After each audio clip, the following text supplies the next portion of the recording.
सुबह की चाय हो या रात का खाना, आजकल सब कुछ यूपीआई से ही तो हो रहा है।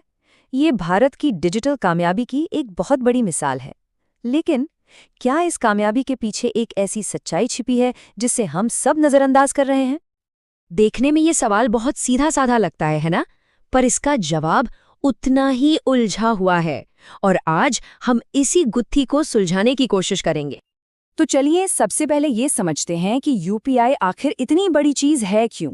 देखिए, 2016 में जब ये शुरू हुआ था तो इसने सिर्फ हमारे पेमेंट करने का तरीका ही नहीं बदला, बल्कि इसने लाखों करोड़ों लोगों को पहली बार डिजिटल इकोनॉमी से जोड़ा था। जरा इस नंबर पे गौर कीजिए। 25 लाख करोड़ रुपए। जी हाँ, हर महीने यूपीआई से इतना पैसा इधर से उधर होता है। ये रकम इतनी बड़ी है ना कि ये साफ दिखाती है कि यूपीआई अब सिर्फ एक पेमेंट ऐप नहीं रहा। ये तो हमारे देश की अर्थव्यवस्था की, आप कह सकते हैं, रीढ़ की हड्डी बन चुका है। और इसीलिए इसे सिर्फ एक टेक्नोलॉजी की जीत नहीं, बल्कि एक नेशनल प्राइड के तौर पर देखा जाता है। खुद प्रधानमंत्री मोदी ने भी कहा है कि यूपीआई नए भारत की पहचान है। सब कुछ ठीक लगता है ना? पर कहानी में एक ट्विस्ट है। तो फिर सवाल ये उठता है कि इतने बड़े डिजिटल सिस्टम का कंट्रोल आखिर है किसके पास? और इसका जवाब सच में थोड़ा चौंकाने वाला है। आंकड़े देखते हैं तो एक हैरान करने वाली तस्वीर सामने आती है। एनपीसीआई के डेटा के हिसाब से इंडिया में जितने भी यूपीआई पेमेंट्स होते हैं, उनमें से 80% से भी ज़्यादा सिर्फ 2 कंपनियों के जरिए होते हैं, फ़ोनपे और गूगल पे। मतलब बाकी सारी कंपनियां सिर्फ 20% मार्केट शेयर के लिए आपस में लड़ रही हैं। इसको ऐसे समझिए जैसे हमारे देश का पूरा डिजिटल पेमेंट सिस्टम एक हवाई जहाज की तरह है जो सिर्फ 2 इंजन पे उड़ रहा है। और जब निर्भरता इतनी ज्यादा हो जाती है ना, तो जोखिम भी उतना ही बढ़ जाता है। ऐसा नहीं है कि इस पर किसी का ध्यान नहीं गया है। इंडस्ट्री के बड़े बड़े एक्सपर्ट्स अब इस पर चिंता जता रही हैं और सीधे सरकार को चेतावनी दे रहे हैं। हाल ही में इंडियन फिनटेक फाउंडेशन यानी आईएफएफ ने रिजर्व बैंक ऑफ इंडिया और फाइनेंस मिनिस्ट्री दोनों को एक ऑफिशियल लेटर लिखकर इस खतरे के बारे में आगाह किया है। आईएफएफ ने इसके लिए एक खास शब्द इस्तेमाल किया है, सिस्टमैटिक रिस्क। इसका मतलब क्या है? इसका मतलब है एक ऐसा खतरा जहां पूरा का पूरा फाइनेंशियल सिस्टम, इस मामले में यूपीआई इकोसिस्टम, सिर्फ 2 प्लेयर्स पर इतना ज्यादा निर्भर हो जाए कि ये एक बिजनेस इशू न रहकर एक नेशनल लेवल की चिंता बन जाए।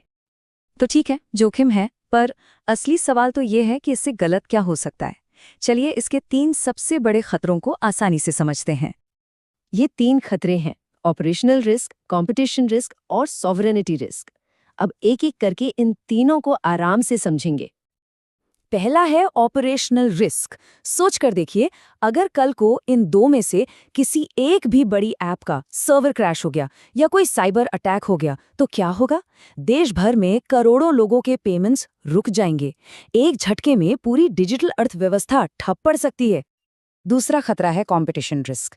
जब मार्केट में सिर्फ 2 बड़े खिलाड़ियों का कब्जा हो तो भीम या पेटीएम जैसे दूसरे, खासकर छोटे भारतीय ऐप्स, उनके लिए टिकना ही मुश्किल हो जाता है। इससे होता क्या है?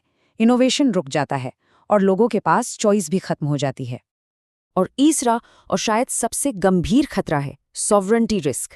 देखिए, फोनपे के पीछे है वॉलमार्ट और गूगल पे के पीछे है गूगल, दोनों अमेरिकी कंपनियां। इसका मतलब साफ है, हमारे देश का इतना जरूरी फाइनेंशियल डेटा और उस पर कंट्रोल विदेशी हाथों में है। ये आत्मनिर्भर डिजिटल इंडिया के विचार पर एक बहुत बड़ा सवालिया निशान है। तो सवाल ये है कि क्या ये समस्या सिर्फ इंडिया में है? ऐसा बिल्कुल नहीं है। चलिए देखते हैं कि दुनिया के दूसरे बड़े देश इस तरह की मार्केट मोनोपोली से कैसे निपटते हैं।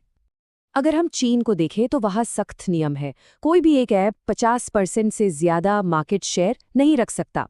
यूरोपियन यूनियन में 40% से ऊपर वाली कंपनियों पर कड़ी नजर रखी जाती है। और तो और अमेरिका में भी इन बड़ी टेक कंपनियों पर एंटी कंपटीशन की जांच चलती रहती है।